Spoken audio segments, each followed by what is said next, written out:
மதிமுகம் நேயர்களுக்கு வணக்கம். அரசியல் திணை நிகழ்ச்சிக்கு வரவேற்பது நான் சிலம்பு செல்வி. இன்று நம்மளோடு இணைந்திருக்கிறார் ரோஸ்ட் பிரதர்ஸ் யூடியூப் சேனலை சார்ந்த கிரண் ப்ரூஸ். தமிழ்நாடு ஒரு பொம்மையாக்கி சின்ன பசங்க கொடுத்த மாதிரி இருக்கு.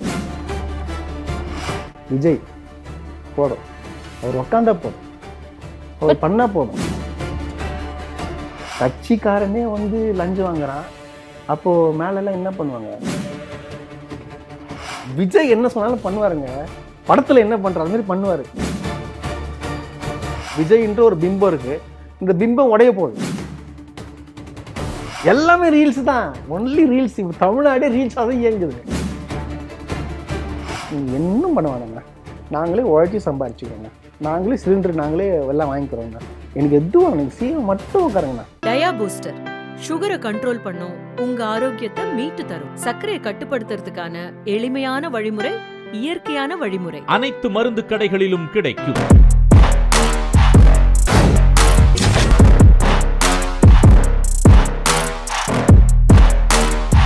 வணக்கம் சார். வணக்கம்.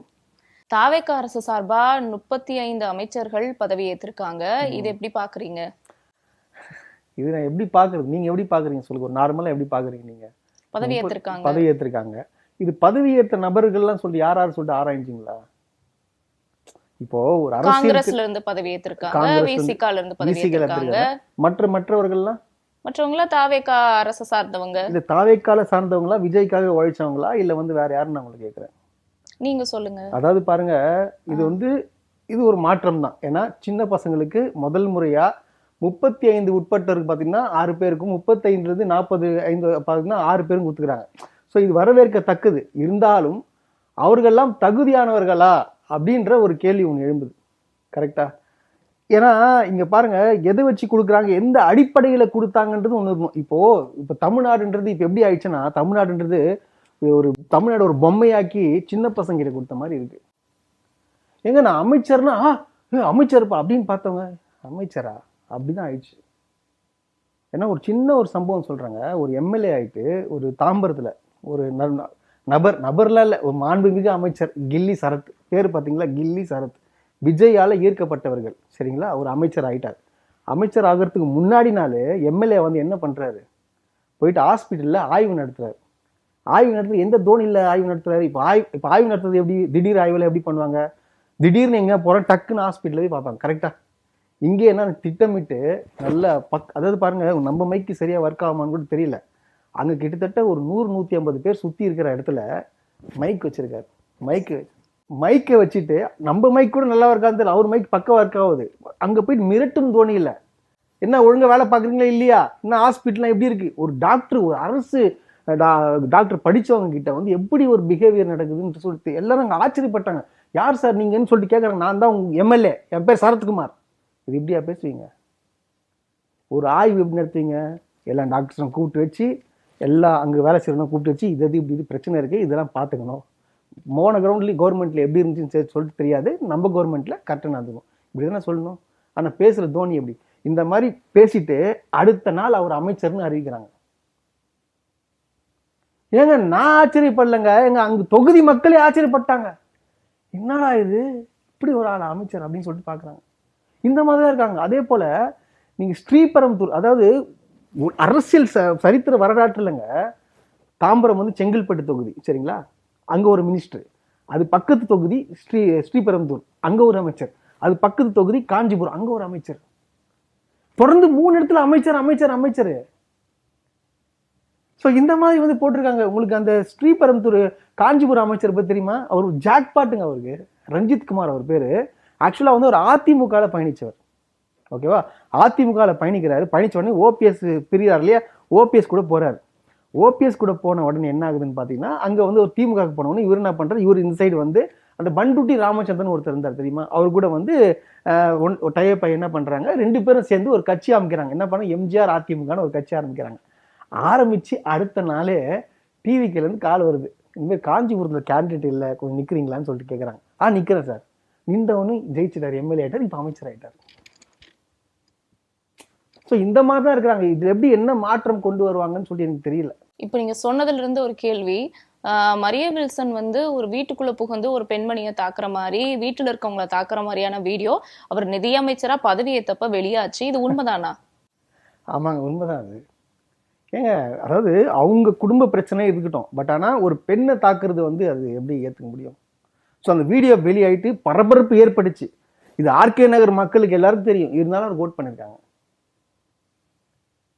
இப்ப மக்கள் மனசுல என்ன போயிருன்னு வச்சுக்க, நீங்க என்னதான் வந்து இப்போ ஒரு என்னதான் நீங்க குற்றம் சாட்டினாலும், குற்றம் சாட்டப்பட்ட நபரா இருந்தாலும் மக்கள் மனதில் எப்படின்னா,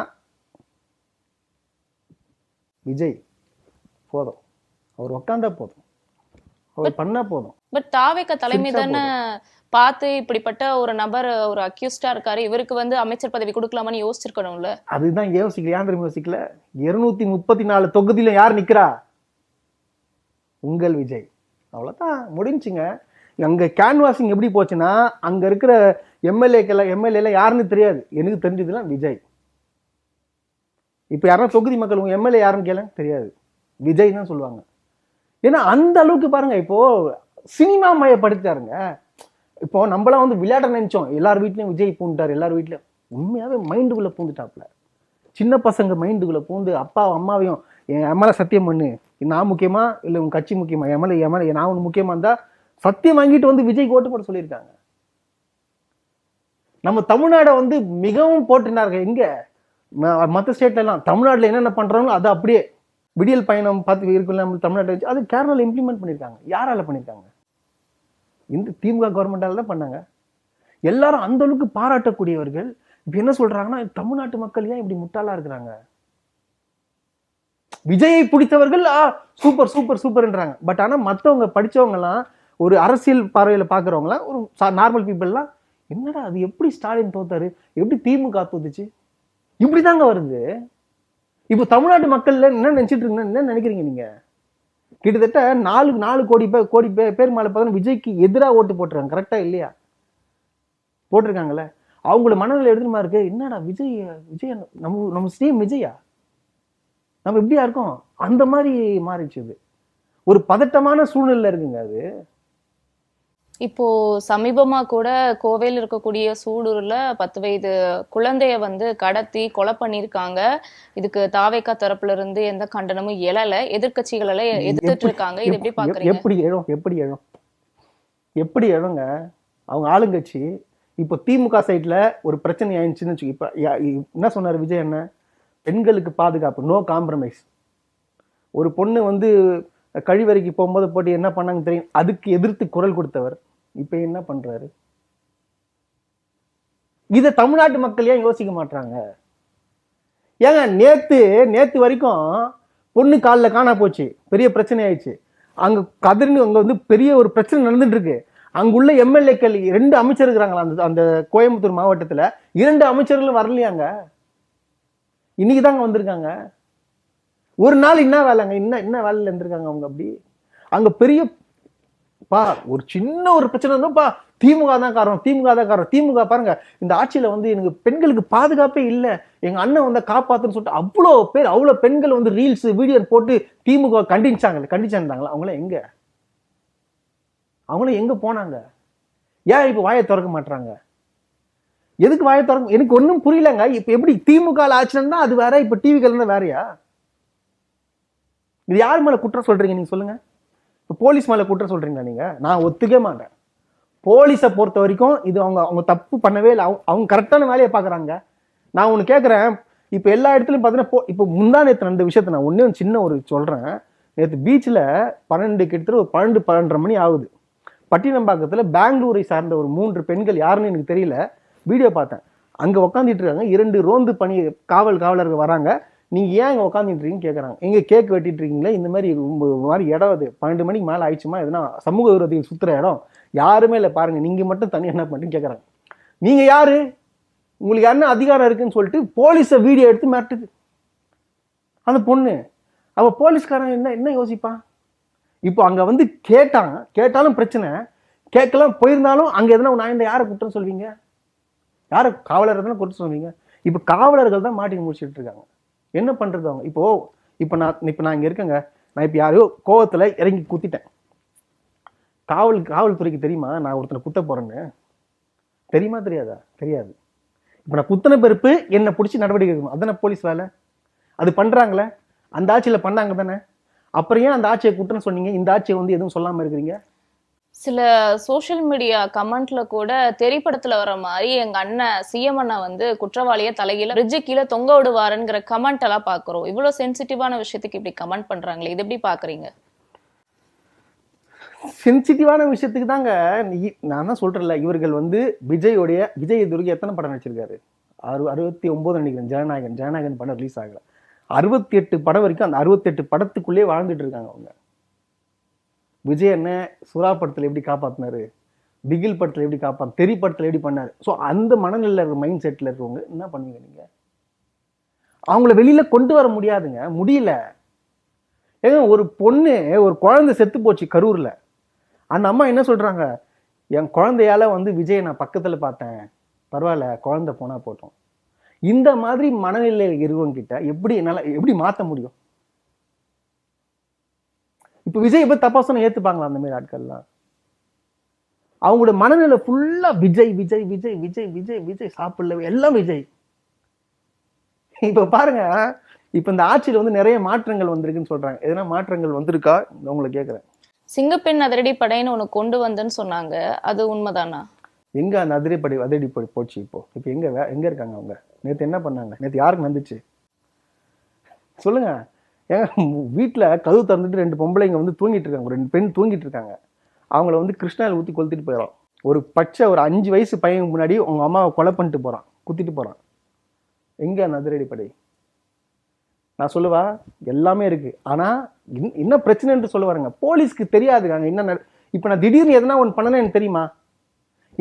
எனக்கு தெரியும் நான் வந்து கொலை பண்ணனா எனக்கு என்ன தண்டனை கிடைக்கும்னு எனக்கு தெரியும். தெரிஞ்சும் நான் கொலை பண்றேன்னா என் மேல தப்பா, கவர்மெண்ட் மேல தப்பா, போலீஸ் மேல தப்பா? இதை புரிஞ்சுக்கணும். நான் வந்து இப்ப என்ன சொல்ல வரேன்னா, என்னைக்குமே நான் காவல்துறையை குற்றம் சொல்ல மாட்டேன். நம்மளுடைய என்ன சொல்லுவாங்க, சுய ஒழுக்கம்.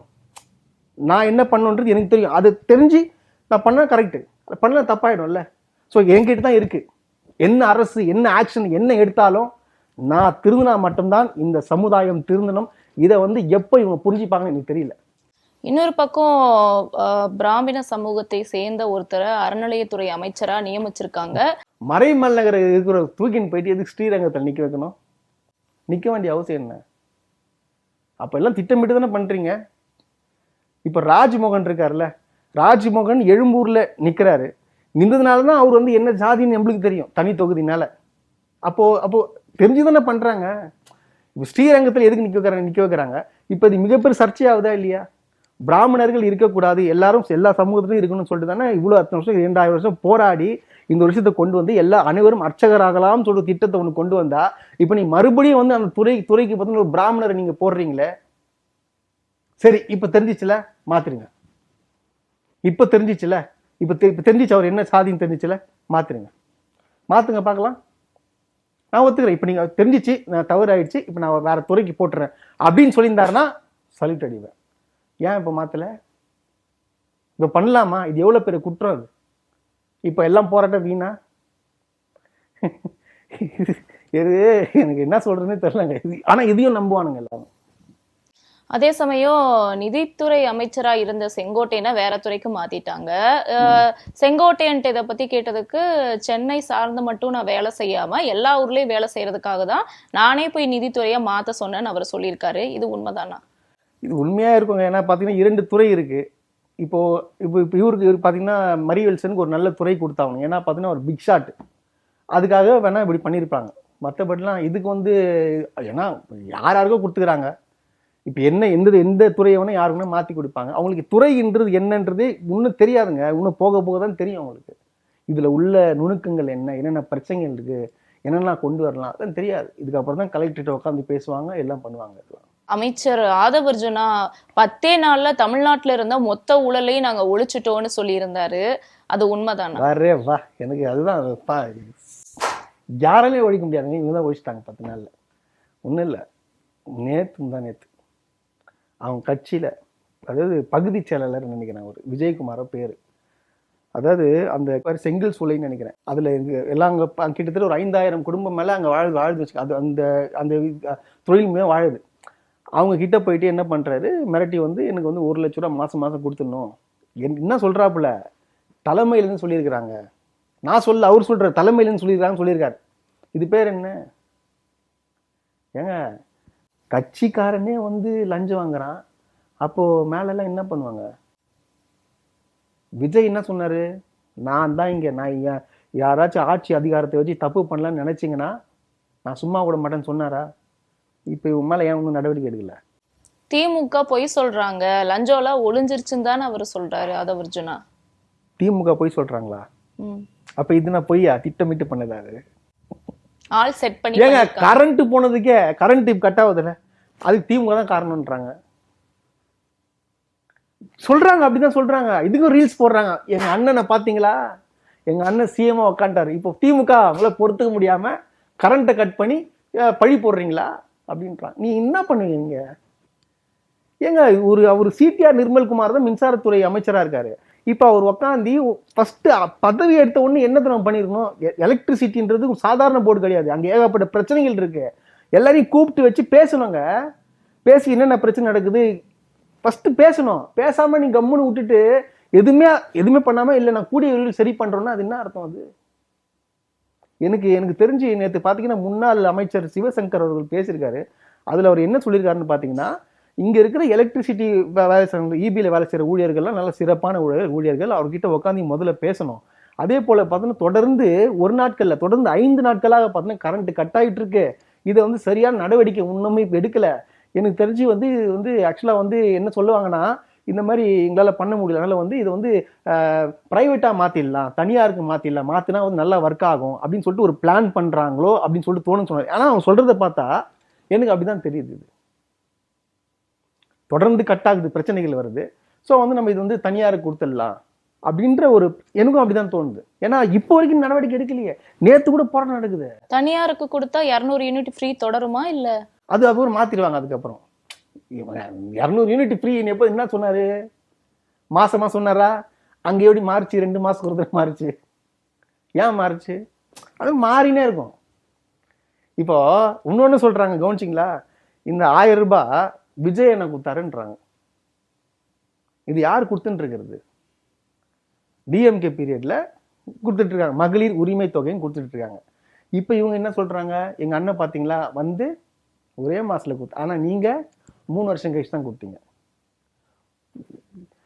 நான் கோவம் தான் எனக்கு வருது. என்ன சொல்றது, ஒரு திட்டத்தை இம்ப்ளிமெண்ட் பண்றதுக்கு லேட் ஆகும். கரெக்டா பிளான் பண்ணணும், எவ்வளவு இன்கம் வருது, எத்தனை பேர் கொடுக்கணும், இதெல்லாம் இன்கம் பண்றதுக்கு லேட் ஆகும். 2 வருஷம் ஆச்சு. ஆனா நீ திட்டத்தை தொடங்கிட்டீங்கன்னா அது போயிட்டு தான் இருக்க போகுது. இது கூட தெரியல. இந்த முதலமைச்சரை ஸ்டாப் மட்டும் தான் பண்ண முடியும். பட் ஆனா திட்டத்தை கண்டினியூ பண்றதுக்கு ஒண்ணுமே கிடையாது அது. ஆனா இது கூட புரியாம இவர் பேசுறான்னா என்ன சொல்றது? நான் சொல்லுங்க. இப்ப 2500 கொடுக்குறேன், எப்படி கொடுப்பாருன்னு சொல்லிட்டு தெரியல. 6 சிலிண்டர் கொடுக்குறேன்னாப்புல. அது எப்படி சொன்னாருன்னா, இவர் ஒரு வேளை வரமாட்டாரு, நான் ஜெயிக்க மாட்டேன் அப்படின்ற ஒரு நோட்டத்துல என்ன பண்ண, எல்லாத்தையும் அள்ளி விடுங்கடா அப்படின்னு சொல்லிட்டு குத்துறாப்புல. ஆனா ஜெயிச்சிட்டாரு. இப்போ அவங்க ஒரு செக் இருக்கு. இது எப்படி கொடுப்பாங்க? கொடுத்தா மிகப்பெரிய வெற்றி, சாதாரண வெற்றி கிடையாது. உண்மையாவே சொல்றேன், கொடுத்தா மிகப்பெரிய வெற்றி. கொடுக்கலன்னா, ஆனா இவங்க தான் எந்த மனநிலைக்கு வந்துட்டாங்க கட்சியில. ஆனா கொடுக்கறதுக்கு வாய்ப்பு இருக்கு. ஏன்னா மோடி வேற சிலிண்டர் பற்றாக்குறை இருக்குன்னு சொல்லியிருக்காரு, பெட்ரோல் டீசல் விலை பற்றாக்குறை இருக்குன்னு சொல்லியிருக்காரு. எப்படி விஜய்னால இதை நிறைவேற்ற முடியுமா? நிறைவேற்றுவார் அப்படின்னு நம்பிக்கையில தான் ஓட்டு போட்டவங்க இருக்காங்க. அவங்க ரசிகர்களுக்கு விஜய் என்ன சொன்னாலும் பண்ணுவாருங்க. படத்துல என்ன பண்ற அது மாதிரி பண்ணுவாரு. ஸோ அந்த மாதிரி இவங்க நீங்க என்ன சொல்வீங்க? நீங்க கண்டிப்பா பண்ணுவார். அண்ணன் செய்வார். ஒரு கூட்டம் கிளம்பிச்சு பாத்தீங்களா இல்லையா? இப்போ தரமாட்டாங்கன்னு சொல்லிட்டு, அண்ணா நீங்க இன்னும் பண்ண வேணாண்ணா, நாங்களே உழைச்சி சம்பாரிச்சுக்கிறோண்ணா, நாங்களே சிலிண்டர் நாங்களே எல்லாம் வாங்கிக்கிறோம்ண்ணா, எனக்கு எதுவும் எனக்கு சிஎம் மட்டும் உட்காருங்கண்ணா. இது ரீல்ஸ் இப்படி போட ஆரம்பிச்சிட்டாங்க.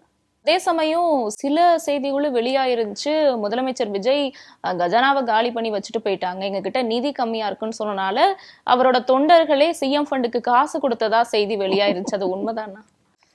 உண்மைதாங்க. ஒரு மீடியா வந்து அது மாதிரி கொடுத்தவங்களை வந்து பேட்டி எடுக்குது. இதுவே ஒரு முட்டாள் தானோ. பேட்டி வரை எடுத்து அவனை பிரபலப்படுத்துறாங்கன்னா எனக்கு நாம் எந்த சமுதாயத்துல வாழறோம் எனக்கு ஒண்ணுமே புரியல. எனக்கு விஜய் சமுதாயத்துல தான் வாழணும்னு நினைக்கிறேன். நம்ம போல எல்லாம் மைண்ட்லாம் மாறிட்டு இருக்குது. அதாவது அவன் டாக்ஸ்ன்னு ஒன்று கட்டுறான், அது அவனுக்கு தெரியுமா தெரியாதான்னு எனக்கு தெரியல. எதுக்கு அவன் காசு கொடுக்கணும்? கவர்மெண்ட்னா திவால் ஆயிடுச்சா? ஆக்சுவலாக ஒன்று தெரியுமா, நம்மளுடைய முன்னாள் நிதித்துறை அமைச்சர் தங்கம் தென்னரசு அவர்கள் பிப்ரவரி மாதமே நிதிநிலைக்கு அறிக்கை விட்டார். 10 லட்சம் கோடி வந்து கடன் இருக்குன்னு சொன்னாரா இல்லையா? சொல்லிட்டாரு. இது தெரிஞ்சுதான் சார் என்ன பண்றாரு, எது இந்த மாதிரி தேர்தல் அறிக்கை விடுறாப்புல. தெரிஞ்சுதானே விடுற. அப்ப திடீர்னு வந்து கஜானா காலி ஆயிடுச்சுன்னா, திமுகவோட கூட்டணியில இருந்த விசிக முதற்கொண்டு காங்கிரஸ் முதற்கொண்டு IUML எல்லாருமே அமைச்சரவையில இடம் பெற்றிருக்காங்க. இது எப்படி பாக்குறீங்க? இது எப்படி பார்க்குறதுன்னு வச்சுங்களேன், இது வந்து சர்க்கம்டன்ஸ் லாட்ரி அப்படின்னு சொல்லுவாங்க. அதாவது சூழல், அந்த சூழல் அமைஞ்சிச்சு, ஒரு சூழலால் ஒரு லாட்ரி அடிச்சுன்னு தான் சொல்லணும். இது வந்து ஒரு மிகப்பெரிய வெற்றின்னு சொல்லிட்டு ஆதவ அர்ஜுனா வந்து சொல்லிட்டு இருக்காரு. நாங்கள் சொன்னதை செஞ்சிட்டோம். நீ சொன்னதை செஞ்சிட்டேன்னா எப்போ நம்ம செய்யணும்? அவங்கவுங்க கூட்டணியில் வந்து நீங்கள் ஒன்றா சேர்ந்து, நீங்கள் ஒன்றா ஜெயிச்சு, எப்படி ஒன்றா ஜெயிச்சு நீங்கள் வந்து உங்கள் அதிகாரத்தில் நீங்கள் பங்கு கொடுத்தீங்கன்னா டெஃபினெட்லி வாழ்த்துக்கள், பாராட்டுக்கள். ஆனால் இங்கே நடந்தது என்ன நடந்துச்சு? 108 தான் ஜெயிச்சுக்கிற, 118 வேணும். கரெக்டா? அப்போ என்ன பண்ணணும்? அப்போ நீங்கள் வந்து திமுகவுடைய கூட்டணி ஆட்களில் கூட்டு வச்சு பண்ணுறேன். இப்போ அவங்க வெளியே போகாமல் இருக்கிறதுக்கு என்ன பண்ணுவீங்க? ஆட்சியில் பங்கு, அதிகாரம் பங்கு கொடுக்குறீங்க. கரெக்டாக? அதனால தானே கொடுத்தீங்க. அப்போது நீங்கள் ஒன்றும் இல்லை, இப்போ நீங்கள் கொள்கைவாதிகளை தான் நீங்கள் கூப்பிட்டுன்னு நீங்கள் சொல்கிறீங்க. அப்புறம் எதுக்கு நீங்கள் ADMK MLAக்களை போய் பார்த்தீங்க? அப்படி சொல்லவே இல்லையா ஆதவ அர்ஜுனா? நாங்க கூப்பிடவே இல்லைன்னு சொல்றாரு. கூப்பிடாம நீங்க ஏன் போனீங்க? அப்போ ஏன் போனீங்க? எதுக்காக விஜய் போனார்? எடப்பாடி பழனிசாமியை பார்க்காம ஏன் விஜய் வந்து செங்கோட்டையன் டீம் பார்க்க போனார்? சொல்லுங்க. அவங்க என்ன சொன்னாங்க? நாங்க வந்து விஜய்க்கு தான் ஆதரவு தெரிவிக்க போறோம்னு சொல்லிட்டாங்க. எடப்பாடியால ஒன்றும் பண்ண முடியல, ஆதரவு தெரிவிக்கும் சொல்லிட்டாங்க. அது உடனே என்ன பண்றாங்க? விஜய் வந்து எடப்பாடி பழனிசாமி சந்திக்காம இவங்களை போய் சந்திக்கிறாங்க. இப்போ என்ன தெரியுமா சிக்கல்? இப்போ எதுக்காக வந்து ADMK கூப்பிடலன்னு தெரியுமா? கட்சி தாவல் சட்டத்தின் கீழ் அவங்க தூக்கிட்டாங்கன்னா இவங்களுக்கு பிரச்சனை ஆயிடுச்சுன்னா இப்போ விசிகாவும் கம்யூனிஸ்டும் வெளியே போயிடுவாங்க. ஸோ அதனால நம்ம ஆட்சி காலி ஆகிடும். அப்போ நம்ம என்ன பண்ணோம்? இவங்களே வச்சுக்கிட்டு இது பண்ணலாம் அப்படின்னு சொல்லிட்டு பார்த்தீங்கன்னா இவங்களுக்கு வந்து அந்த அதிகாரத்தை கொடுத்துக்கிறாங்க. இதுதான் உண்மை.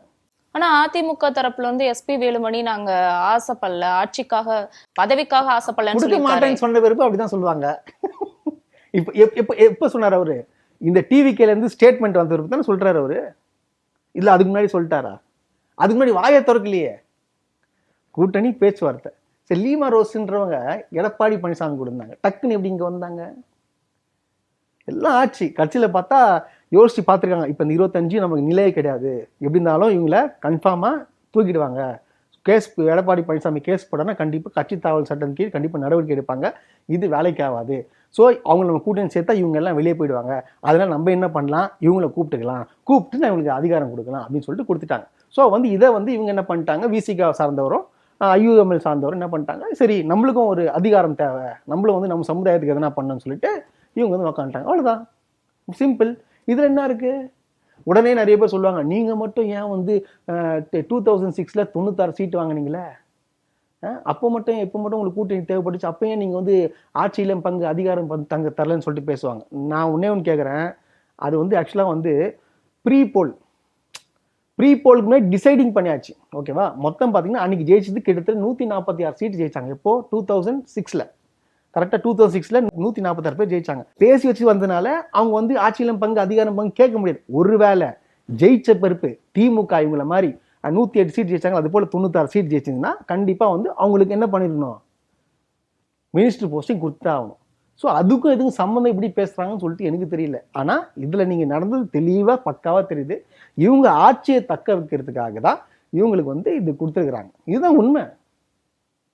மற்றபடிலாம் ஒன்றும் இது பயங்கரமான ஒரு வெற்றி, இது யாரும் சாதிக்காத ஒன்று நாங்கள் சாதிச்சிட்டோம் அப்படின்னு சொல்றதுலாம் இதெல்லாம் வந்து பித்தலாட்டம்.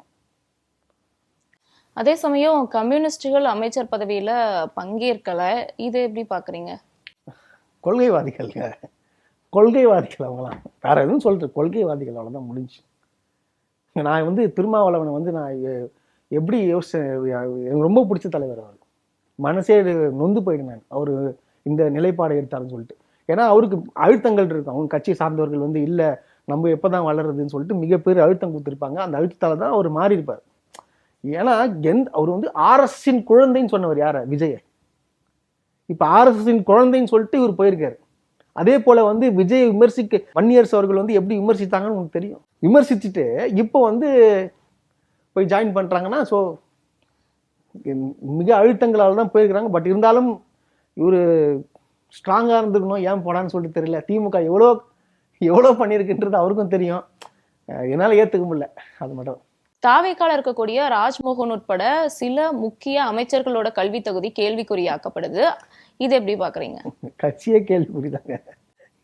இதுல வந்து எங்க எப்படி பாக்குறதுன்னா பாருங்க, அதுதான் சொல்றேன்ல, ஒரு தவறான தகவல்கள் கொடுக்குறாங்க. இதுவே வந்து மோசடி, எஜுகேஷன் சிஸ்டம்ல மோசடி. ஆக்சுவலா வந்து அவரு ராஜ்மோகன் அவர்கள் பார்த்தீங்கன்னா சாய்ராம் காலேஜில் படிச்சதா சொல்றாங்க. ஆனா சாய்ராம் படிச்ச காலேஜ் பாத்தீங்கன்னா அங்க வந்து மென்ஷனே ஆகல. ஏன் மென்ஷன் ஆகலைன்னா அவர் அரியர் வச்சிருக்காருன்னு சொல்லிட்டு சொல்லப்படுது. டிப்ளமோ தான் படிச்சிருக்காரு. டிப்ளமோ பார்த்தீங்கன்னா ரெக்கக்னைஸ்ட் யூனிவர்சிட்டியில் படிக்கல அப்படின்னு சொல்லிட்டு தகவல்கள்லாம் வந்துட்டு இருக்கு.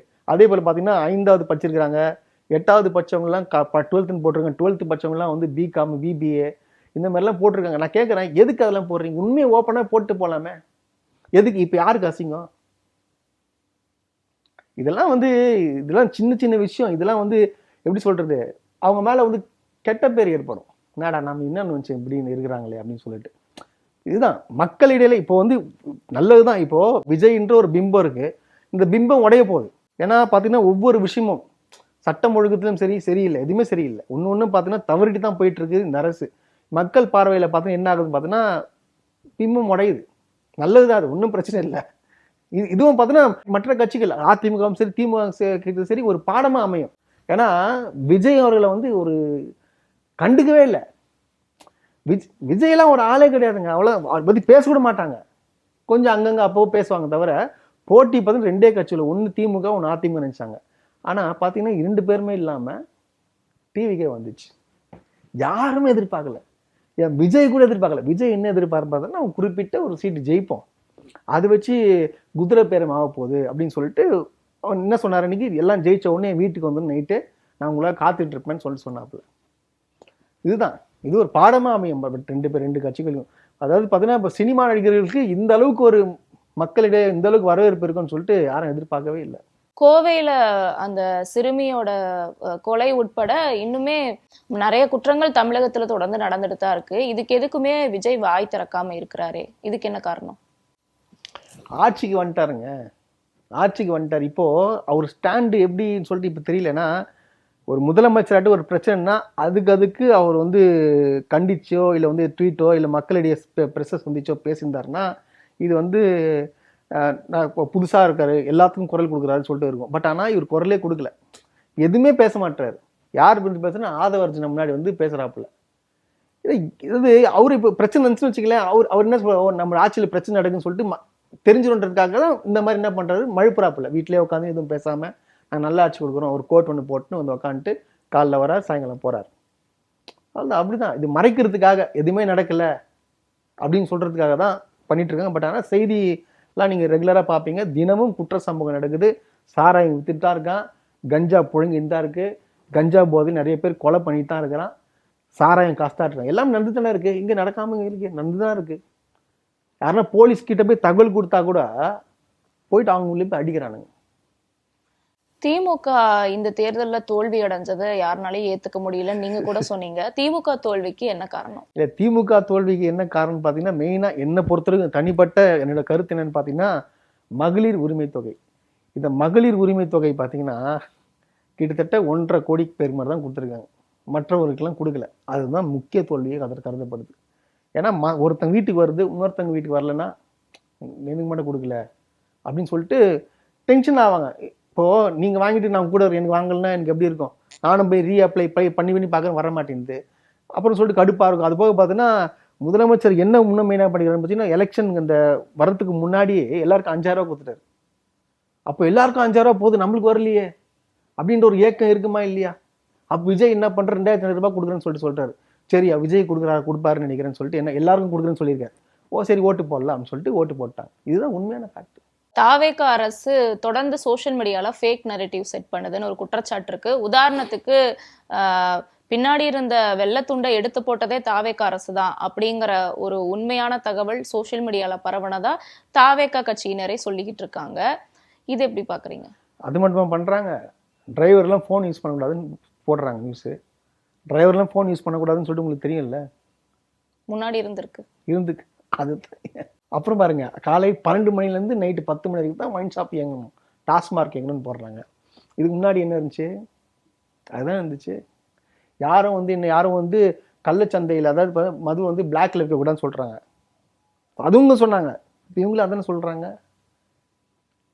ஃபர்ஸ்ட் ஆக்சுவலாக இன்னொன்று தெரியுமா? இப்போ 500 கடைகள், 750 713 கடையை மூடணும்னு சொல்றாங்க. அதுவும் எல்லாரும் கவர்மெண்ட் பிறகு அதுவும் 500 கடையை மூடுறாங்களே.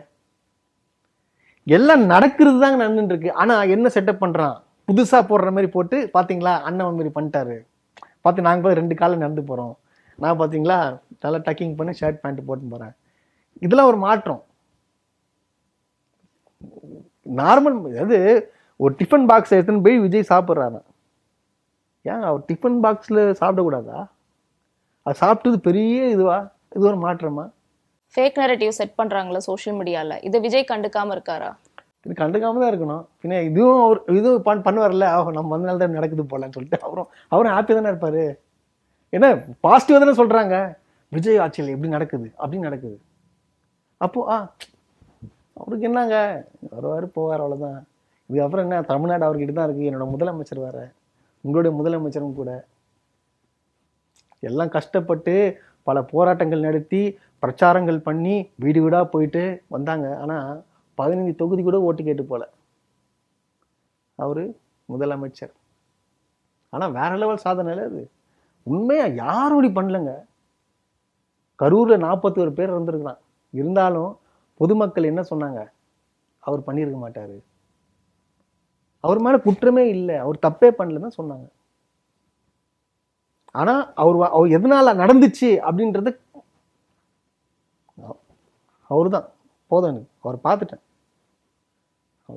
இன்னொரு பக்கம் தாவேகா கட்சியில் இருக்கக்கூடிய முக்கியமான எம்எல்ஏக்கள் ஒரு சென்சிட்டிவான விஷயத்த அட்ரஸ் பண்றப்போ பேக்ரவுண்ட்ல பிஜிஎம், சினிமா பிஜிஎம்லாம் போட்டு ரீல்ஸா இன்ஸ்டாகிராம்ல போடுறாங்க. ஏங்க இது சரியா? நீங்க அவங்க ரீல்ஸ் வச்சுதாங்க ஜெயிச்சுதே. அப்ப ரீல்ஸ் இல்லாம எப்படி? இது எல்லாமே ரீல்ஸ் தான், ஒன்லி ரீல்ஸ். தமிழ்நாடே ரீல்ஸாக தான் இயங்குது. அப்புறம் எப்படி ரீல்ஸ் போடாம இருப்பாங்க? நீங்க கேட்குற கொஸ்டினே தப்பு. எந்த கட்சி போய் என்ன கேட்குறீங்க? ரீல்ஸ், அந்த ரீல்ஸால மட்டும்தான் வெற்றி. ஒன்றும் இல்லை, சோழிங்கநல்லூர் எம்எல்ஏ ஒரு பெரிய அந்த டெக் மகேந்திரன்னு நினைக்கிறேன் கம்பெனி எரியுது, இவர் போடுறாப்புல இந்த மியூசிக் பேக்ரவுண்ட் பிஜிஎம் போட்டு போறாப்புல, பிஜிஎம் போட்டு அவர் சோசியல் மீடியால அவர் போடுறாரு. இல்லை என்ன ஒன்லி ரீல்ஸால இயங்கக்கூடிய கட்சி தான் தாவேகா, டிவிக்கு. புதுமையா இருக்கும். இதான் ஒரு மாற்றம், முன்னேற்றம் மாதிரி மாற்றம் வருங்க. ஆனா இதனாலதான் நாங்க ஆட்சியை பிடிச்சோம், திமுக எல்லாம் வந்து பூமர் ஆயிட்டாங்க, இதை வந்து பண்ணல, நாங்க இதை பண்ணிதான் ஆட்சியை பிடிச்சோம், இது சரி அப்படின்னு அவங்க தரப்புல இருந்து முன்வைக்கிறாங்களே. கரெக்ட் தானே? மக்கள் இப்ப என்னன்னா ரீல்ஸ் மோகம், ரீல்ஸ் தான் பிடிச்சிருக்கு அவங்களுக்கும், சரி ரீல்ஸுக்கு ஓட்டு போட்டாங்க, அவ்வளவுதான். கரெக்டாக தானே சொல்லியிருக்கிறாங்க. திமுக அது பண்ணல, திமுக பண்ண சாதனைகள் பண்ண திட்டங்கள் போய் ஓட்டு கேட்டாங்க. இவங்க என்ன கேட்டாங்க? ரீல்ஸ் போட்டு ஓட்டு கேட்டாங்க, அவ்வளவுதான். திமுக தீய சக்தின்னு சொல்லிட்டாங்க, அவ்வளவுதான், முடிஞ்சு. இப்போ தீய சக்தி, இப்போ வந்து தூய சக்தியா இருக்கிறாங்க, அவ்வளவுதான். யார் என்ன பண்றது? நம்ம அப்படியே உட்காந்து பார்த்துட்டு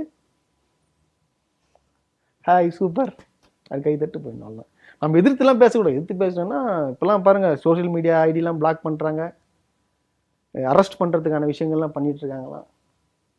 தெரியல என்ன ஆக போகுதுன்னு சொல்லிட்டு.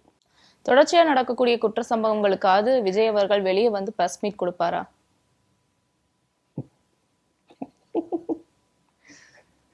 அவங்க அருண்ராஜ் சொல்லியிருக்காப்புலையே பேட்டி பார்த்தீங்களா? ப்ரெஸ் எப்போ கொடுப்பாருன்னு கேட்டதுக்கு, எப்போ ப்ரெஸ்லாம் வந்து கரெக்டான விஷயத்த போடுறீங்களோ அடுத்த நாள் எங்கள் அண்ணன் வருவார், தலைவர் வரான்ட்டு போயிட்டாப்புல. முடிஞ்சா இப்போ? அவ்வளோதான். பதில் எப்படி புரியுதா? எங்கே போய் நிற்குது பாருங்க. ஆனா அது சரியா இருக்குமா? ஒரு சென்சிட்டிவான விஷயம் போயிட்டு இருக்கு தமிழ்நாடு முழுக்க, இந்த இடத்துல நம்ம பிரஸ் மீட் கொடுக்கணுங்கிறது முதலமைச்சரோட கடமை இல்லையா? கடமை. இதுதான் மாற்றம். ப்ரெஸ் கொடுக்க மாட்டாப்புல, மக்களை சந்திக்க மாட்டாப்புல. இருந்தாலும் சிஎம் உட்கார வைக்கலையா? அதான் இப்போ ப்ரெஸ்ஸுன்றது கிடையாது. அதுக்கப்புறம் இப்போ என்னன்னா ப்ரெஸ்ஸுன்றது அங்கே போகக்கூடாது. விஜய் ப்ரெஸ்ஸுக்கு, ஏன்னா கொஸ்டின்ஸ் கேட்பாங்க. கொஸ்டின் கேட்டால் டக்குன்னு நீங்கள் பதில் சொல்ல முடியாது இல்லையா?